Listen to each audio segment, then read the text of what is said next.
Hola, welcome to Everybody's Lost podcast. I'm Verónica Muñoz, journalist, and I hope this episode helps everyone that is feeling lost, feel lost at any point of their lives, or have suffered from the loss of a loved one.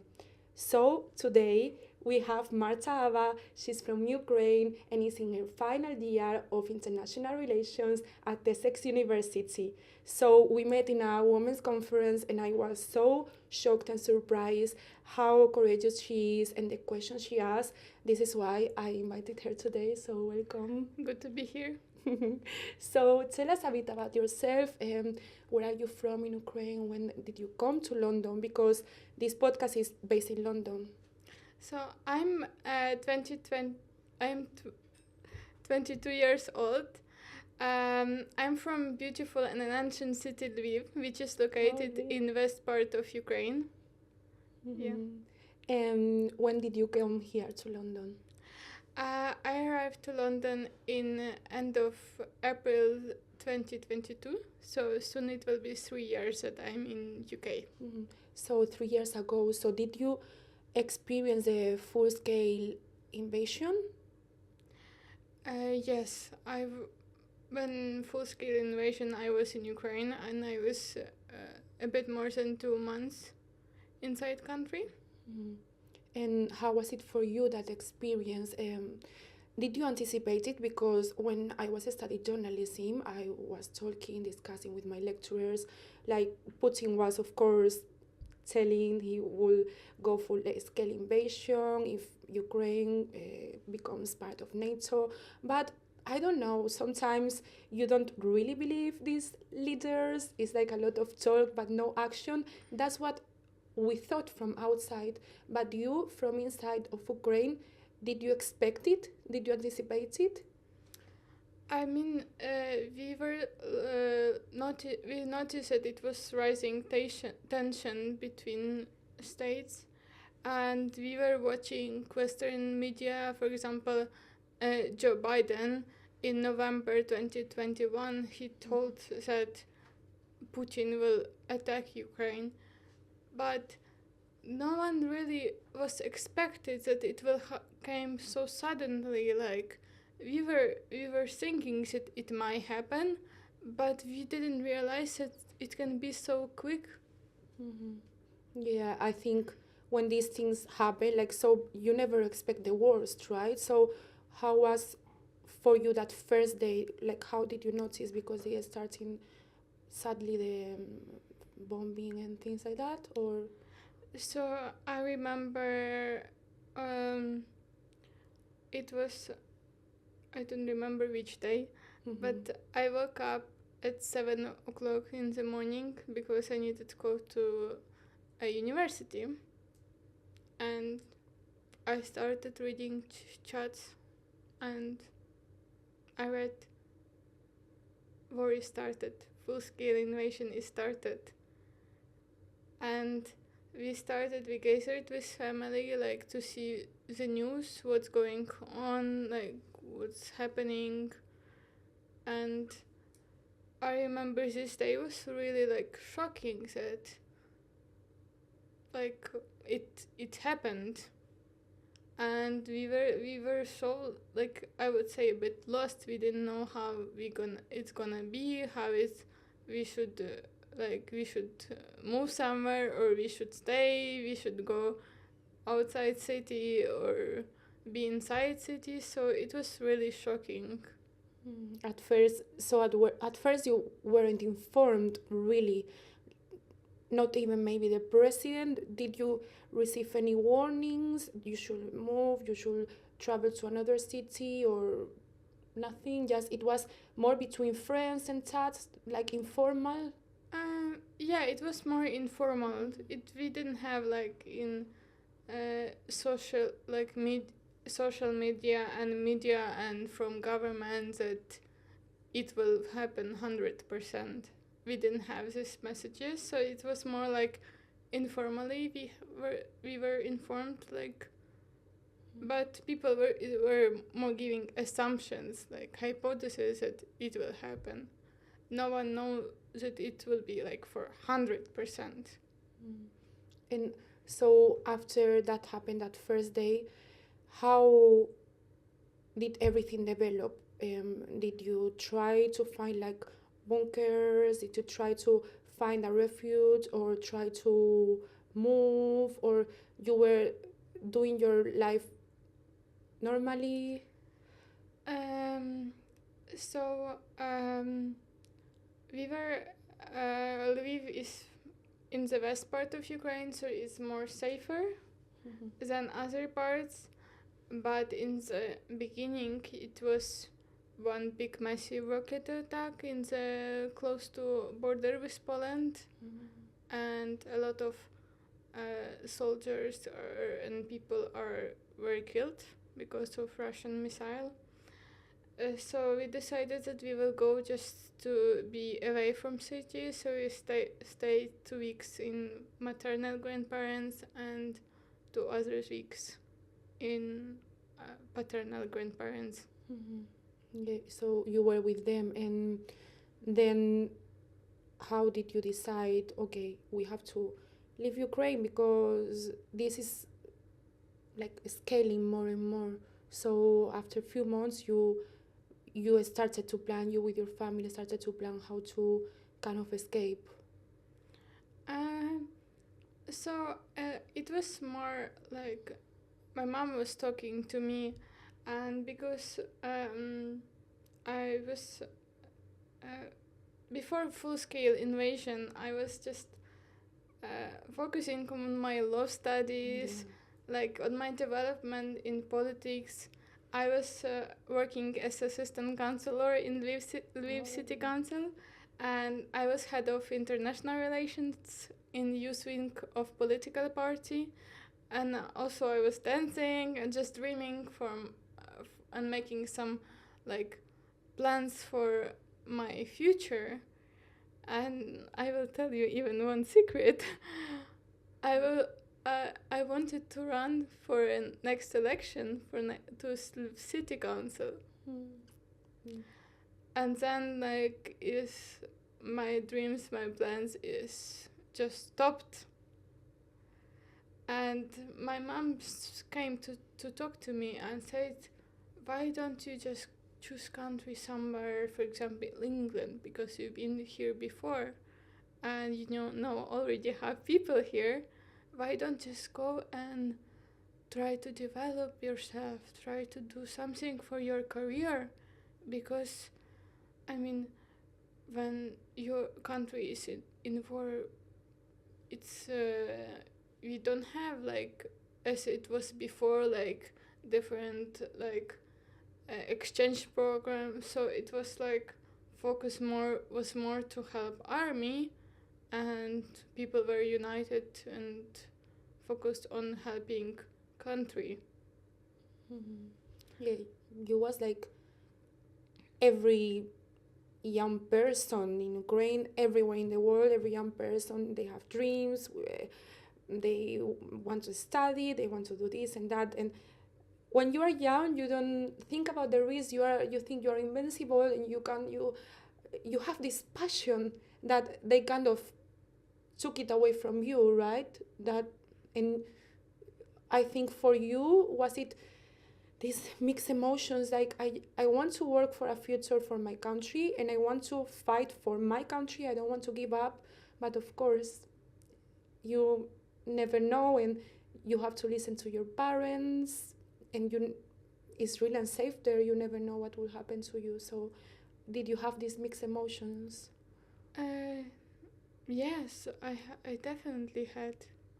And I think a lot of Ukrainians who needed to go, they had a lot of mixed feelings. Yeah, and did you come here alone? Did your parents come with you? Or? I came here alone. Wow, that's so brave. Honestly, just coming here alone and not knowing. And how old was you? When I came here, I was 19 years old. Wow. I just turned 19.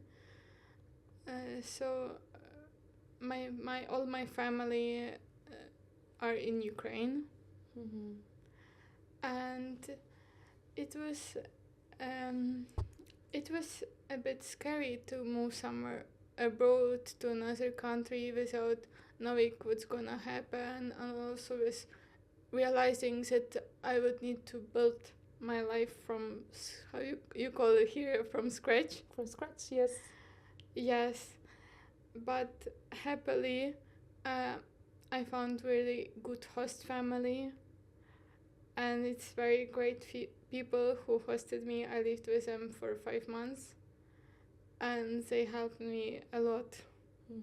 So it was like, it was mentally, it was good for me that I found such a good people. Yeah, that's nice that a lot of people were helping and were, because to be honest, we never know when it will happen to us. Me, I'm also an immigrant from Spain, but it was out of choice. It's not like I was pushed out of my country like you, and people they need to realize that, right? How hard it is. So how was it for you too with your host family, everything you're beginning here, and also in your second language is also wow, like so courageous because you is not your first language English, so that is an extra challenge. Yeah. So I remember I landed to London Luton Airport, and I was in Ukrainian sweatshirt, and they met me outside. They hugged me, and we arrived. It was night. We arrived home. They showed me my room. They introduced me to their cat, Manu, and so they started to introduce me with people, with community, and I remember I arrived here, it was Sunday, and on Wednesday I was sitting in my laptop applying to university because I heard that Ukrainians can enter university very easily, and I was thinking, why not to try? Why, if I have opportunity, like I can't miss this chance. Yeah, and so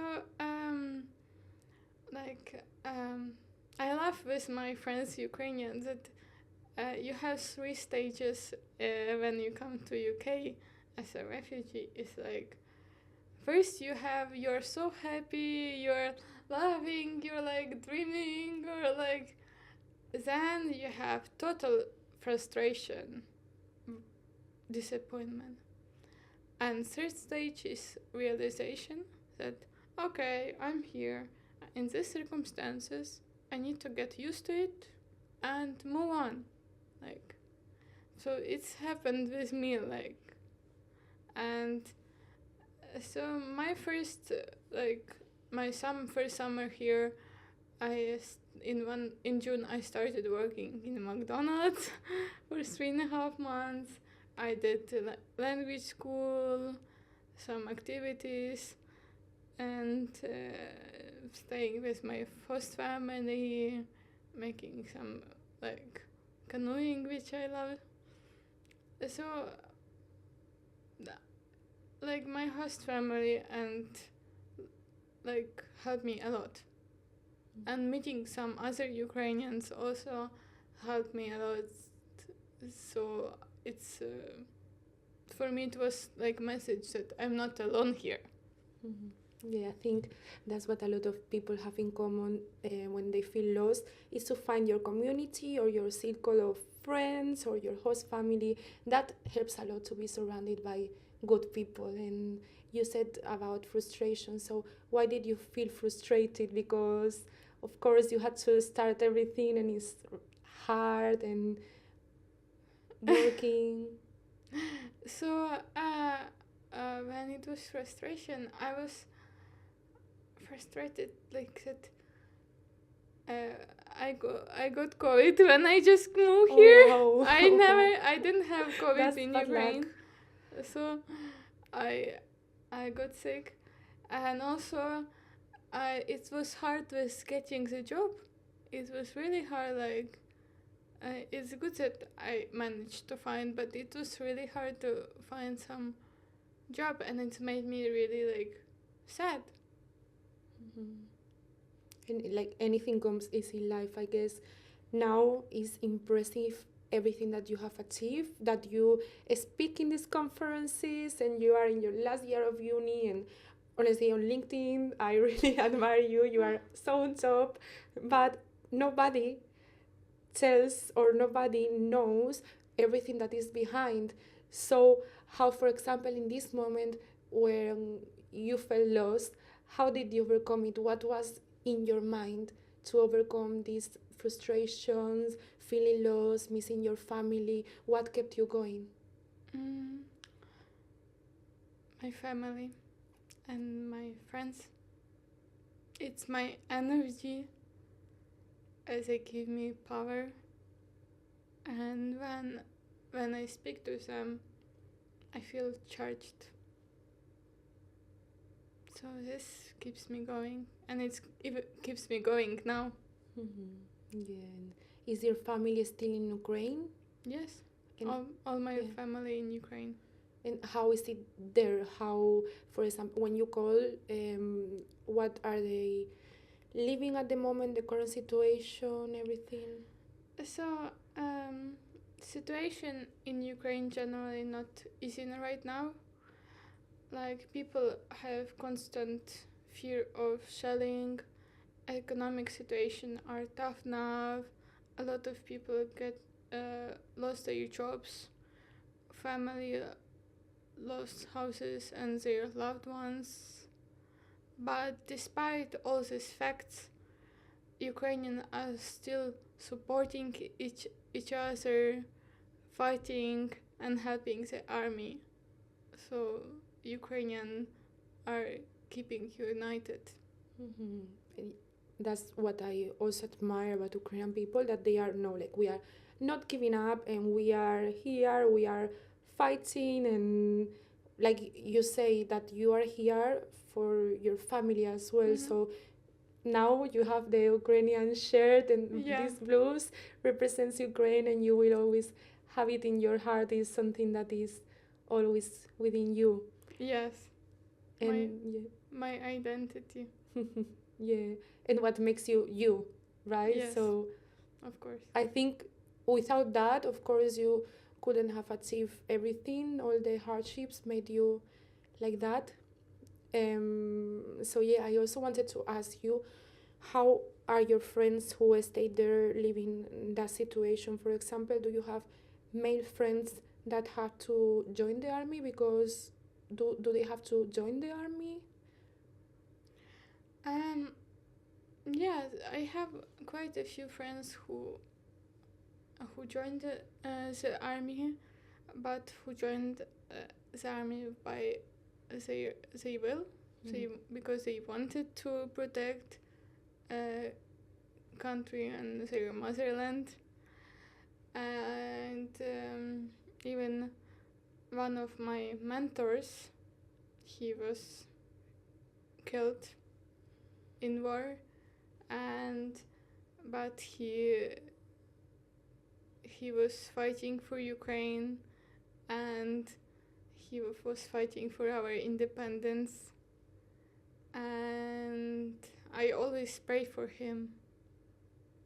I'm sorry, it must have been hard. Is your mentor, but now even more is your mentor, like this person was so strong to fight for his own country no matter what, and he showed this resilience that is beyond borders, beyond anything. Yeah. But how is it for you also, like, to grieve people because of the war? And sometimes do you think it's so unfair, like why is this war happening, this shouldn't be happening? Yeah, it's really like makes people sad, but also in the same time it's like it's make us powerful. And so like I want to tell about differences about Ukrainians and Russians.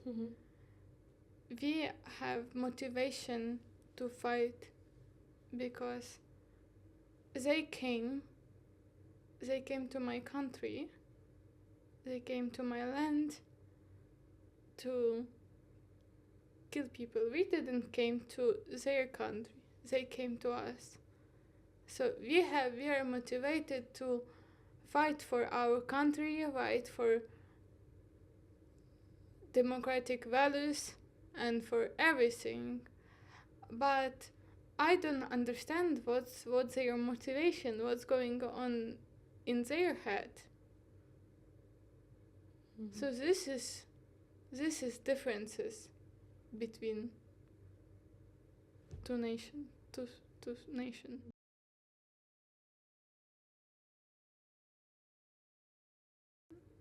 I will just tell what we want, and all Ukrainians want just long-lasting peace.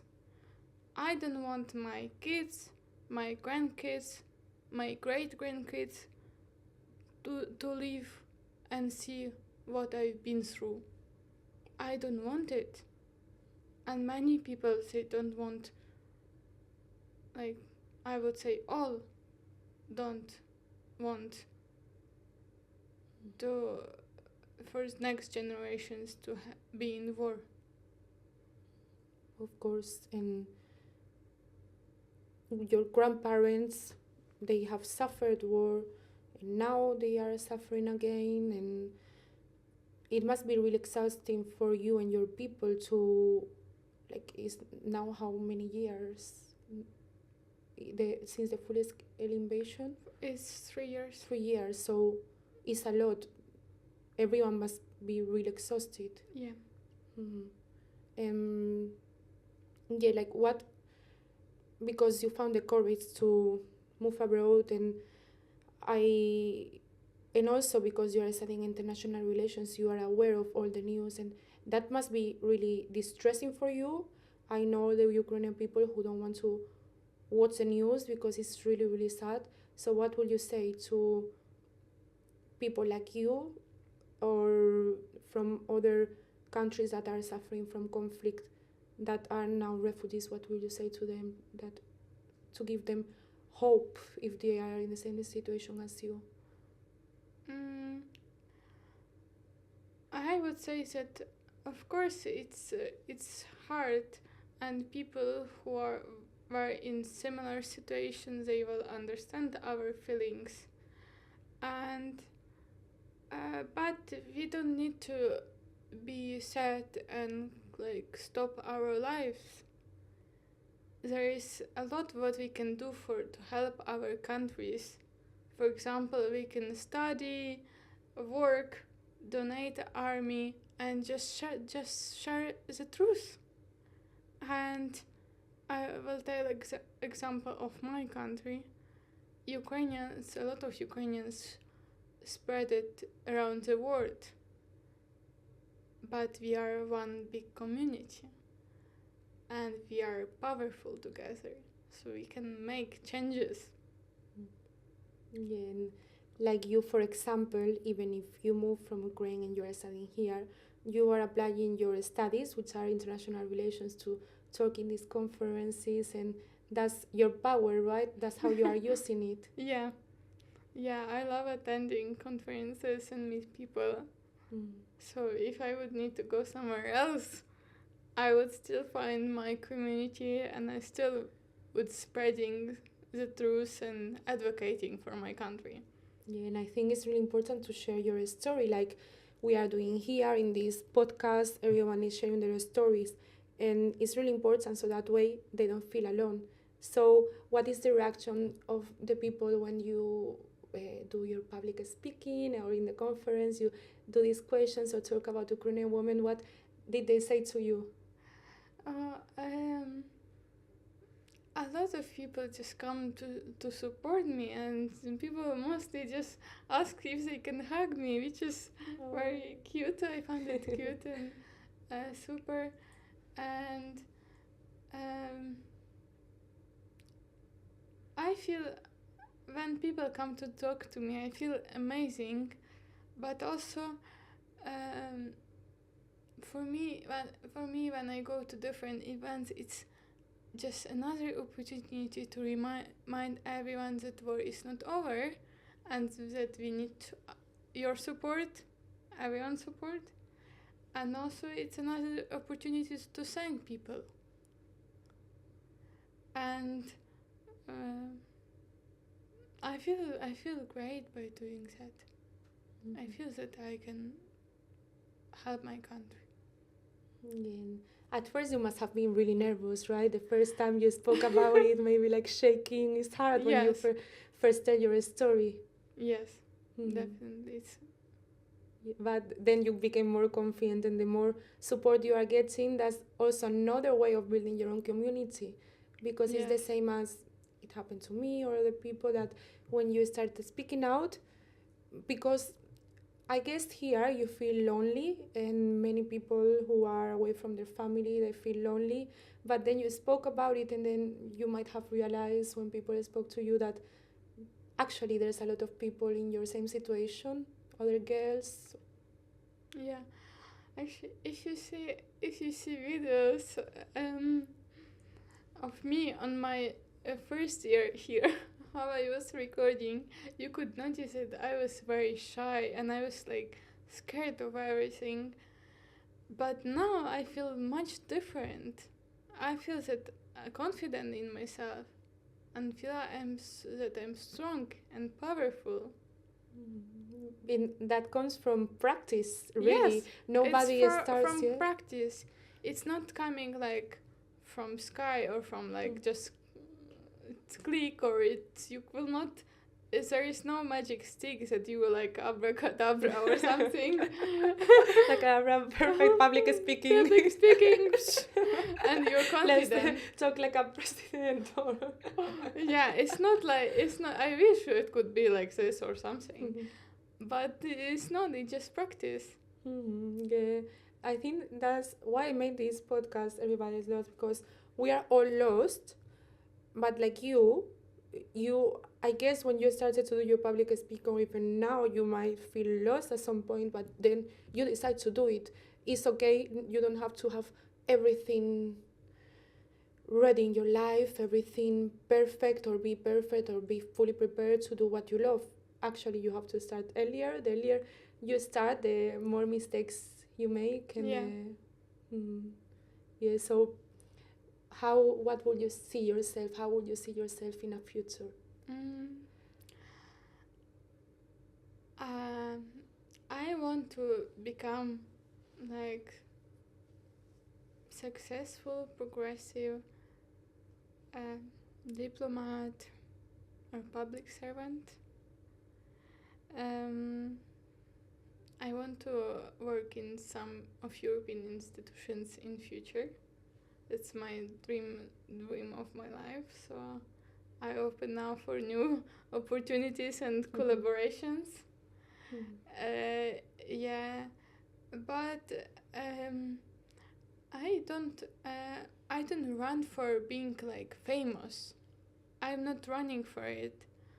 It's just when you do your hard work and you're getting recognized, it's for me it's like I'm clapping myself and I'm like, oh Marta, you're cool. Like you got recognized because of what you're doing, and I love this feeling. Yeah. I think you would agree with me when you love what you're doing and you're doing with passion, and then people recognize you. Yeah, of course, It's it a feels great, amazing. And you have smile like in your face. yeah, and when you do public speaking, I did, and you get so nervous, and but then when you like have great feedback, okay, I didn't do that bad, because we are sometimes our worst enemies. I was nervous. I didn't say this word, okay, and more second language, everything. But also your recognition and everything that you're achieving, that you are in the last year of university, everything, it didn't come easy. Like we were talking and everything, and you told me you have a really strict routine, that you are really good with assignments, and you are always on time, perfect. And I was telling you, oh, final year is so hard, and you were like, No, it's not hard. For you, it was. It's It because. just Is it because you are really organized and you work hard? um I think also my studies in Ukraine helped me Oh to be yes. more Tell us about more that. Yeah. uh, more like strong and confidence, have confidence in myself. And I'm really thankful to my teachers who are supporting me there and who are supporting me now. Oh, your teachers from Ukraine. Yes. Oh, they know about. Oh, that's lovely. Because you was studying law. Yes. You started studying the first year. That's when you left university and came here. Yeah, I was on my second year. Oh, second year. Oh, Second wow, year okay. when I was moved to UK. But do you think also what gives you hope sometimes is everything happens for a reason? Do you like what you're studying now? Yes. And I love it. I love my university, my department, and people there. I love. And I think education is really important to get educated and to learn to work on projects. That's something maybe kept you distracted from everything, right? That's what happened for me and other girls we had, is that studying something or working on projects or some hobbies or sport is what kept us going through the dark times, having like improving yourself. Definitely, and I think education is a very strong power to change something. And you are studying international relations, which you want to use it to be also because you want to improve your country and talk for your country. That's one of also the reasons you are doing that. Yes, it's because inside me I feel that I can change my country for better, can change the world for better. For example, now I am refugee representative in university in student parliament. So it's my second year being refugee rep. So till last year, we Ukrainians books were mixed with Russian, but we were managed to, with negotiation to library, me and president of Ukrainian society, to have separate shelf and new books. So I made even in university it's small, like not huge, but I make better change, and I feel in myself that I can change. And you can make a change. Word for better. Yeah, because it must have been. So they put Russian and Ukrainian as the same in the refugee group, but of course they could clash. Some people, no, I think some people, both from Russia and Ukraine, they are just tired of the war, they don't want to do anything, and they don't care about the nationality. But some people can clash because they have political ideas that are so different, and it's already uncomfortable to come as a refugee. Imagine if you had to come, escape, and come here to have the same as you had there, like again conflict. You just want peace in your life, and more in university you want to have peace and concentrate on studies. Yeah, it's definitely like to be challenging and hard emotionally. So when I was my first year, it was difficult because I moved to different city. I didn't know anyone, and it was hard to find some jobs and general, like, because system was new for me, and I didn't know how to write essays, for example. But when I was on my end of my first year and I entered second year, I saw that there is position of being refugee representative, and I'm thinking, yes, it's gonna be mine because I know how to change university for better. And every person has a mission in life, and I think mission in my life to make things better. Mhm. And it's your purpose. That's so beautiful. And I think we all know our path, even though sometimes we might feel lost, but we always know what we are destined for, and that was what you was destined for, to change things, to be like empower others, to make this a better world. And so do you think you always had that in yourself, because also in Ukraine you was into the in the world of politics, so that's why you wanted to be a politician, counselor? Yeah, I had since I'm small, I had this feelings that I want to change world for the better, and I think when I um, started working in politics, it's even increased. So I had more passion that and I was making plans that I will go to elections and become councillor, and I will start from cities and will go to national elections. Mm, wow. So it was since you were. What do you think? How did it start? Since you were little, is something you have, and is something within you. You can't explain, or. It's. I think it was when I was little, but it wasn't very you could see it. But I think it was from when I was finishing my high school.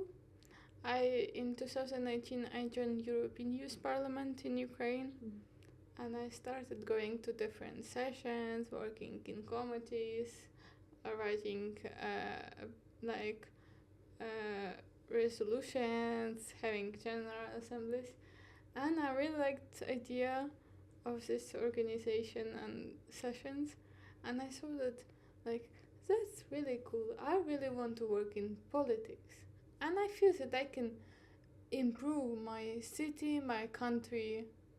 So I would say from 2019 it started increasing. And until now that you are. So, Yeah. what do you think, for example, like a good politician or a person who wants to follow this career, this path? What do you think the qualities that they need to have? This one that you have is confidence and the strive to make this a better world. So, what do you think? Mm, you need to be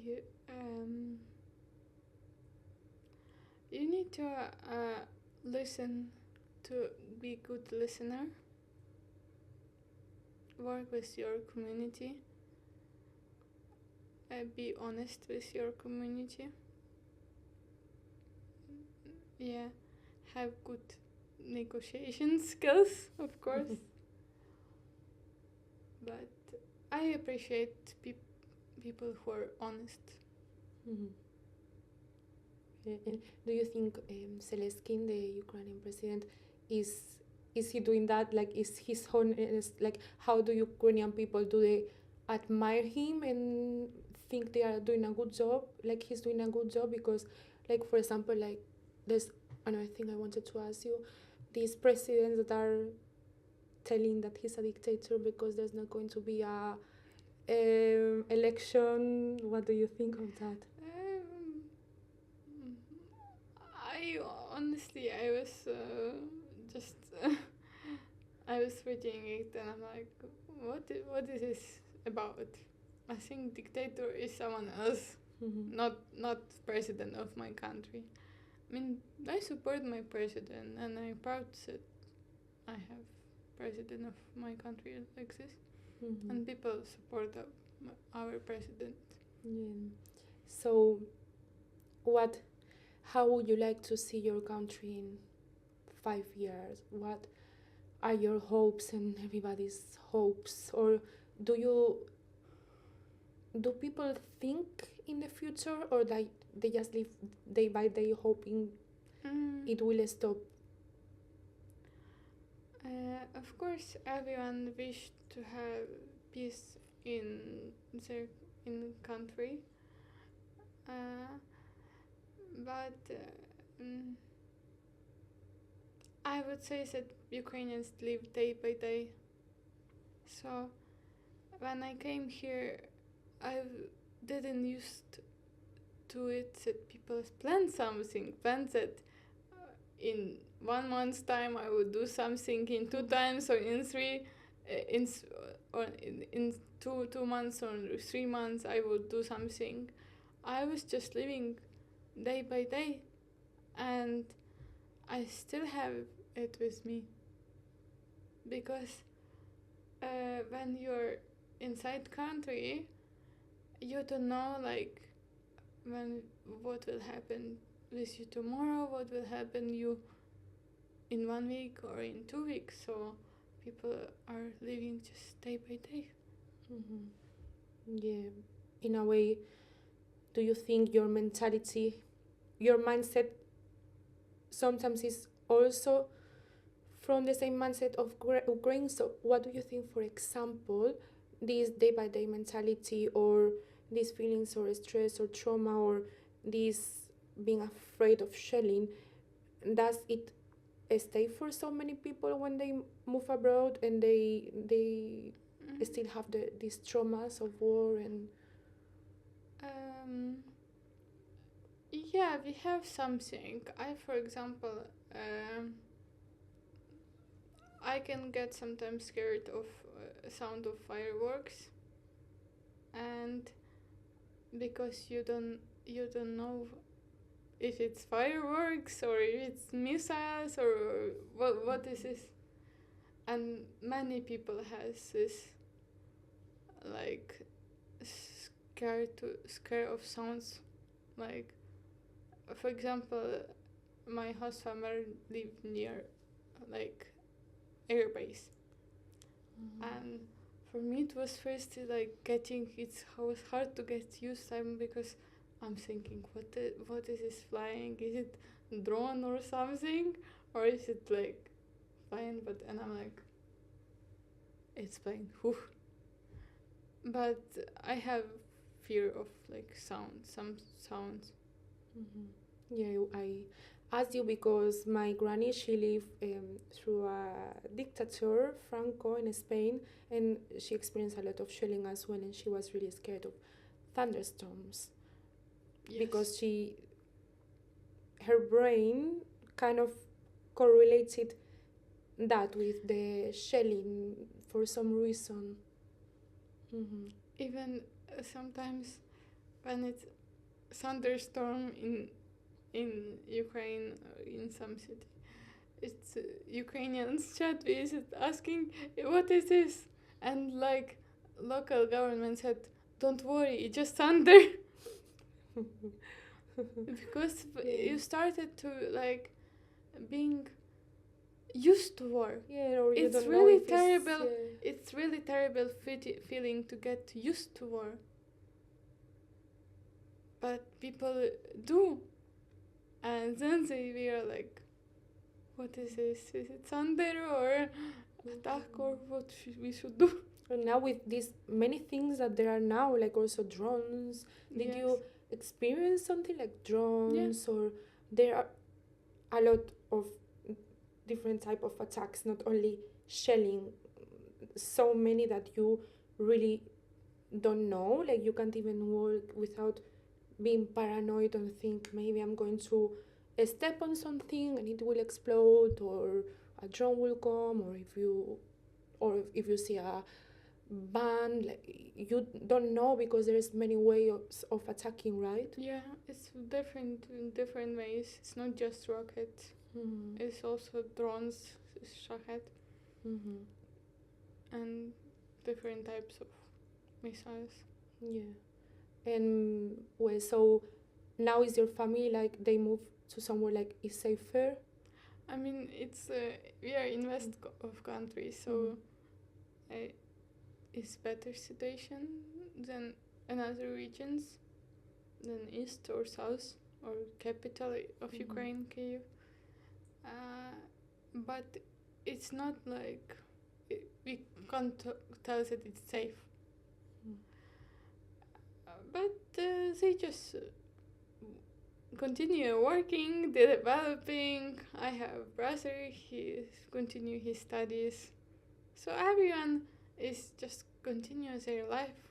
Yeah, and life How is possible in realities? goes on. That's what is hard to think about it, because the war didn't. Do you think it became a bit easier and there's less shelling or safer, or actually it's like the same and or even more? It goes through phases. Mm, it's hard to tell you. I think it's more like Mm-hmm. it's depend what our neighbors, which mood in our neighbor. Mm-hmm. Yeah. So yeah, you are finishing and graduating really soon. Yes. Mhm. And you hope your family can visit you or something. I hope Mhm. that some of my family will come Mhm. for my graduation, because it will be like a very big moment for me Mhm. and for all my hard work. So it's gonna be big achievement. Yeah. And But before that, I still have time mhm. to study and finish everything. So I don't want to talk a lot. So Yeah. just continue working. You are finishing soon, so yes. What are your plans here for the next months, and what would you say also, because you have grown so much and your family, I'm sure, is so proud of you, everything, but what would you tell yourself 3 years ago? What would you tell your young self who was like lost and was so little and came here and frustrated? What would you tell her? I would tell her that I'm proud of her. I'm really proud of her for this 19 years old Marta that came to UK. I didn't know anything. I'm proud of her. And my next plans for months and for future, it's gonna be very exciting months. It's for me, but I will not tell you. Keep it a secret. Yes. So tell your socials and everything so people they can follow you Yeah. and see your progress. Yes. I'm sure you are going to do amazing things for you and to make a change. So tell your socials. Yeah. So if you want to follow me on Instagram, it's just Marta Haba official, and in other social medias, just Marta Haba. Yeah, I think we will provide links later. And thank you so much, Veronica, for inviting me. Thank you so much to you for sharing all of this. I know it's hard. Thank you so much for coming, and I hope this helps other refugee, because I know there are many refugee people in London, in all around the world, and immigrants. So I hope this helps. I'm sure it is, that you can be lost and life is really tough, but there's always something going on, and you are not responsible of your past or what others did to you, what happened, but you are responsible of your future, and you are so responsible. So if you like this Everybody's Lost podcast, follow us on social media, TikTok, YouTube, and comment as well if you have experienced something similar to her, if this has impacted you, or if you have more questions to ask her as And well. just message me. Don't be scared to message us. Yeah. We look forward to see the comments and to speak to you. That's why we share these stories, so other people know they are not alone. Everybody is feeling. You're not alone. Yeah, I'm with you. And so let's make a heart. Oh, so for those who are watching the video, we are doing a heart. International heart of support. Together. Okay. Thank you so much, and bye. Thank you for listening to us. Bye.